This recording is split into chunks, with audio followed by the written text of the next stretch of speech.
Percy Hynes White, he was accused several months ago of various bad things, from crimes against young ladies at parties when he was from the ages of 17 to 20, to overt racism and stuff online. He was in the show Wednesday with Jenna Ortega. He has been released from that show and will not be in season 2. There's also this over-the-top clip where they claim that he groped Jenna Ortega at a live at an event, and if you watch the clip, we'll play it, and you can make of it what you will. But it was I've seen the clip. It's a little weird. Yeah, like we'll play it. But the thing is, like, a lot of people who are showing it, that like then they slow it down and they zoom in, and it becomes a weird form of pareidolia where you start to see what you want. But we'll look at that. We'll look at all of it. But he has come out and said that the allegations against him are a campaign of misinformation, and that the rumors are false. It says the Wednesday Star is calling out allegations against him as a campaign of misinformation, and this is the part. He did not mention what specific allegations he was referring to. I guess you could imply that means it's a blanket statement that all of them are misinformation. But it says that he has assault allegations against him circulating on social media. Now, let's be clear. Allegations as in social media allegations. These are not court-filed allegations, which is a very different thing, right? Yeah. So basically, they're saying that he would have basement parties with his friends, and they would invite girls over with the purpose of getting them drunk or high, so that they could do things to them. And the implication there, I guess, was that they would not be drunk or high. They would pretend to be drunk or high, so that they could have power over these women. That seemed to be the long and the short of the claim here. That seems to sound right. And they said so they were ages 17 to 20, and the girls they invited were ages 13 to 17. I don't know where they got like the demographics. I can't imagine for something like this, but why an 18, 19, 20-year-old would be interested in a 13, 14, 15-year-old. Like, so whether that's true or not, but here's a couple of the statements. I can put this up here. This was one of the quotes that somebody shared in a video that was on YouTube at one point. Let's see if I have it here. So it says, Percy lives in Toronto, and he and his friend group have been known for, since they were like 15, of being predators and trying to manipulate girls into effing them or giving them nudes. They were pushy, rude, abusive to girlfriends and girls and people in general. And then when he got a bit older, he started throwing parties in his basement, planning with his friends to explicitly invite women that they thought were hot, so that they could get them drunk and high enough to have sex with them, and lie about being high and drunk as well. At 17 to 2, at least from, I don't know what that means. 17 to 20? Yeah, like at least from what I know, he would pursue, have sex with, and abuse and get my friend high, who was 13 to 14 at the time. Last time I knew they had sex, she was 16 and he was 20. He assaulted me at one of those parties while I was too drunk. He had cornered and pressured and assaulted multiple of my friends. He has R-word allegations against him, and he would laugh at victims, share nudes of girls online, and girls against their wills. There's a lot of claims. It is a lot of claims. It makes him out to be a supervillain. So if they're true, he's a really, really bad dude. Oh yeah, if all of this is true, he's a disgusting person. Should be in jail. Really bad dude. But the problem is, what can you prove? Like, you can't prove any of this stuff, and like, you're getting into the territory where I don't know how much money he's made in his life, but he could sue, right? Yeah. This could be the argument be made that if he lost his job on Wednesday, they may not be able to prove that that's why, but he lost a very, very lucrative job that was probably paying him good money because these allegations came out against him. There's also a chance that they could prove that this is why, because if he was written into like the outlines for the scripts for the season and everything, like the writing process is not just, they sit down and they write the script one day. You have storyboarding, you have outlines, you have beat sheets. There are all of these steps that go in before you start writing a script. So if this does turn out to be why, those girls should definitely lawyer up. But also, if he didn't do it, but we don't know. Yeah. And whether he did it or not, they should lawyer up, because he probably has the money to sue them. Yeah. So he says, earlier this year, somebody I've never met started a campaign of misinformation about me online. Because of this, my family has been doxxed and my friends have received death threats. He writes on an Instagram story post the statement on Tuesday. Underage photos of me were used, and examples of me acting in character were presented as hateful. My friend Jane was falsely portrayed as a victim, and her attempts to set the record straight have been ignored. She gave me permission to include her in this message. That's interesting, because we've also seen this happen with the Manson case, that people who countered the narrative, or even people who countered the Johnny Depp narrative, were conveniently not consulted or ignored when they pushed back on the claims. And you have to be weary of any movement that's willing to just ignore one side because of it presents an inconvenient truth. His PR team also just sucks. Yeah. Like, this is some of the worst PR for this kind of allegation that I've ever seen in my life. I will say there's certain stuff that has me a little wary of the allegations, which is this one tweet where she says, I can't remember it all because it was a couple years ago for me now. When something like that happens to you, you don't forget, in my experience, is what I'll say. That seems odd to me, that you say, I can't remember the details because it was only a couple years ago.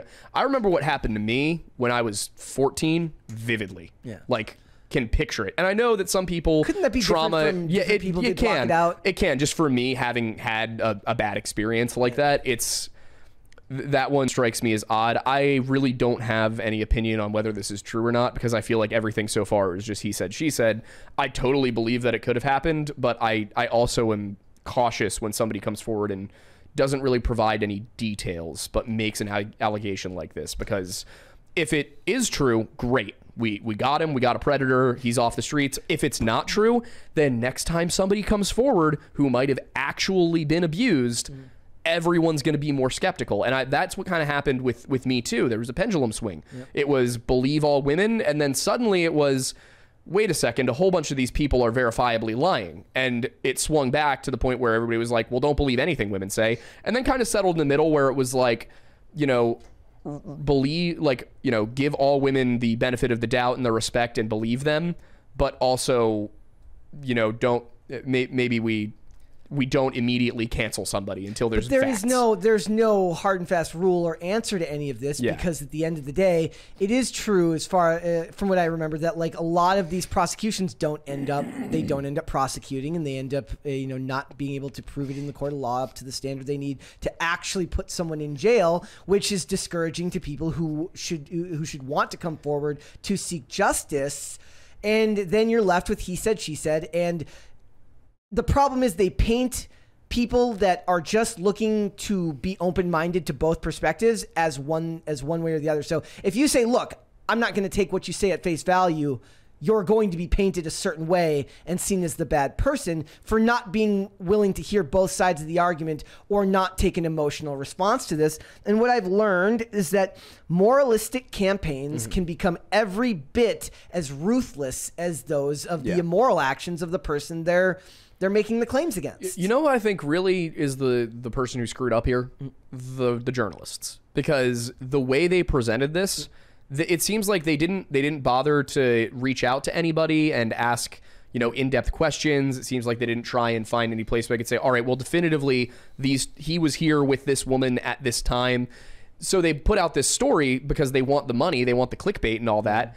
And then everybody's sitting here speculating when the fact of the matter is nobody's provided a single shred of hard evidence for either side. Yeah. Like, so the most you're seeing are infographics that people are making from statements they're making secondhand on social media. It would be, if they were being honest journalists and they were really trying to do the right thing and get the truth, what they would do is say, hey, there are these allegations. Here's what one party said. Here's what the other party said. There should be nothing further from that point until there is something further. But instead, the journalists are so concerned with getting their story out, with getting their clicks, with getting their name on something, that they're willing to possibly throw this entire thing out of whack. And if he did do it, they might cause people to be skeptical who otherwise wouldn't be. If this had been a little bit more contained, if wait until police reports are made and there's an investigation going, or at the very least cover how the investigation is going. Is it developing? If it isn't developing, why not? Ask that question. But instead, it's like, we're just going to throw all of this spaghetti at the wall, and whatever sticks. It doesn't matter if it's the truth. And then they added in claims of racism and white supremacy, and that he would make inflammatory statements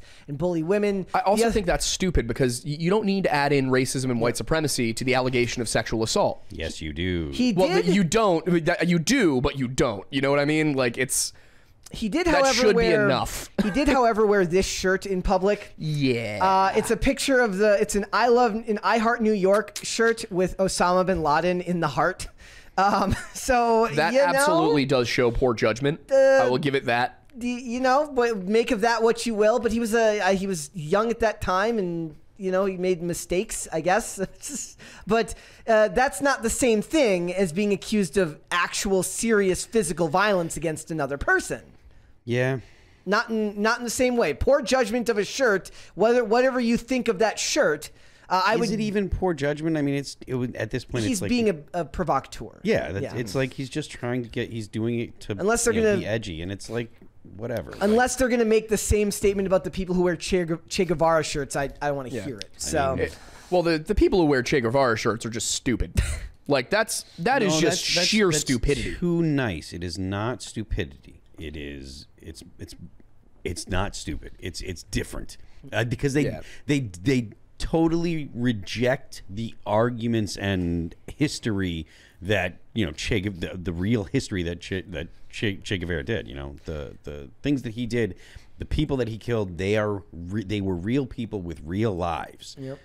Here's let's look at the clip of like the one that everybody's making a big deal about him in Wednesday, pull that up. And let people and make your own judgments as to what you think of that clip. I see a news story about Jenna Ortega being canceled on Snapchat every 5 minutes, and it's always like the most like minor thing that someone on Twitter made a big deal out of for no reason. She's 20. She's a lightning rod for various opinions and stuff like that, but she does very well with.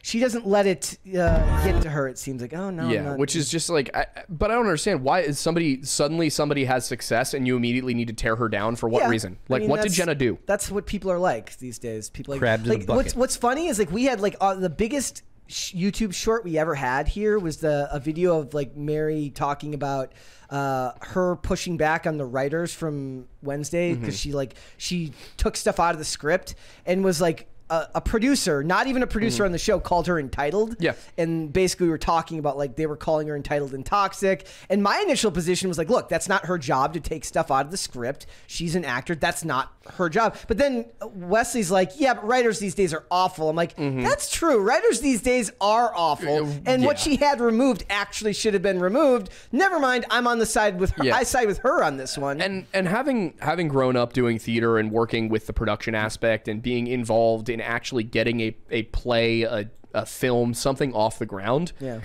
The writers and the actors, with plays, it's a little bit different because you're often working with material that was written a very long time ago. Yeah. But with newer stuff, considering the actor does go to the lengths they do, and we were joking about this a little bit before the show, but about how sometimes they overdo it and they elevate acting to the level of like epic poetry. Yeah. But what you do as an actor is you do your best to create a backstory for that character, to put yourself in their mind, emulate that character. You are essentially putting on a mask.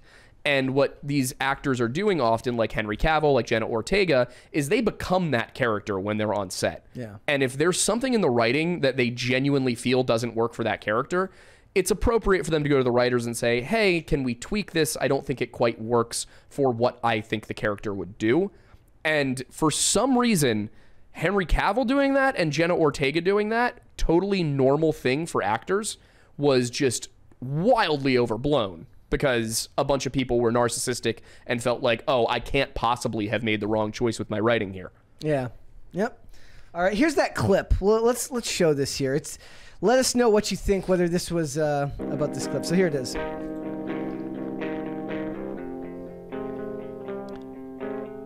She definitely looks a little bit uncomfortable, but the audio is going to be a thing. Yeah, it'll get. We'll clip it later. Can we mute the video and just watch it? Because I feel like the audio is now. Well, that's not what I mean. I mean for the people watching. Yeah. To just get the moment without the music informing how you're supposed to feel about it, because it does look weird to me, but I don't know if it looks weird because of the music. But also, like, is this something where like he made a point to something? He's talking with his hands, and his hand went there. I mean, I don't know. So here's my read on this.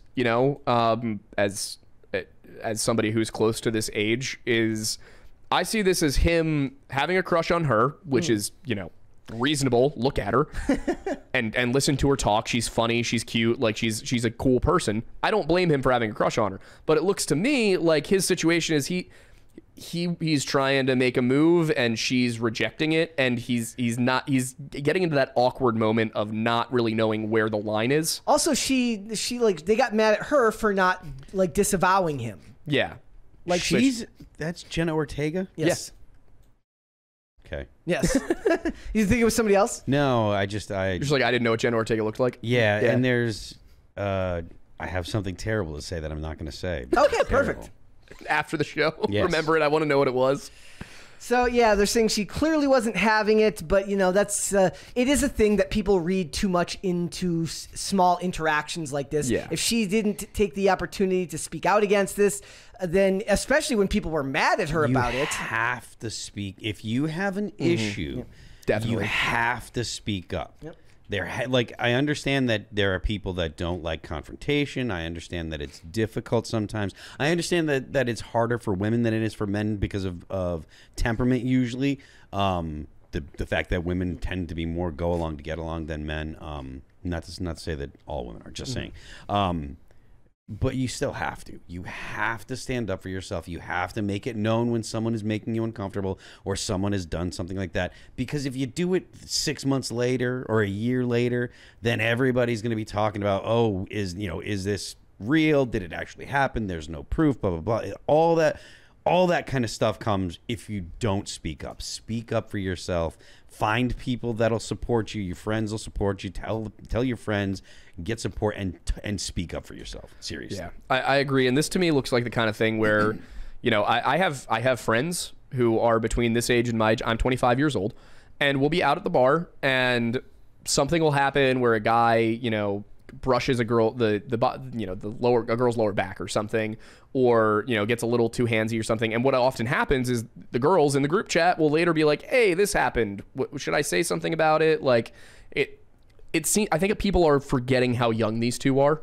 Yeah. And that there genuinely just is an awkwardness about how to deal with those kinds of urges and feelings with people that you're close to, and people make bad decisions in the moment. I think a lot of people are reading too much into that, but I also think that that's the kind of moment where she needs to go, or somebody on the show needs to go, hey, that's not okay.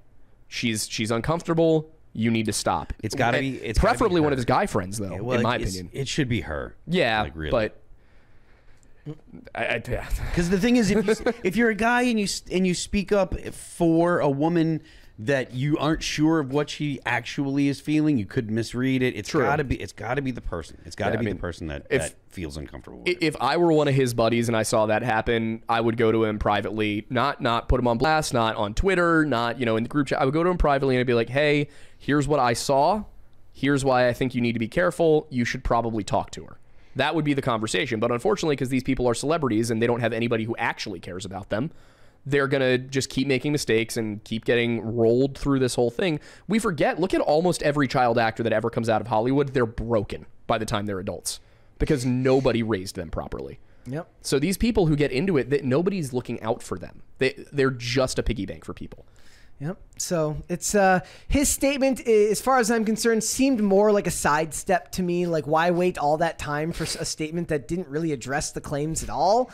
But it is big news because, look, he's not coming back for season 2 of Wednesday, and she's been promoted to she's producing the second season of Wednesday, so it's going to inform how his career works moving forward.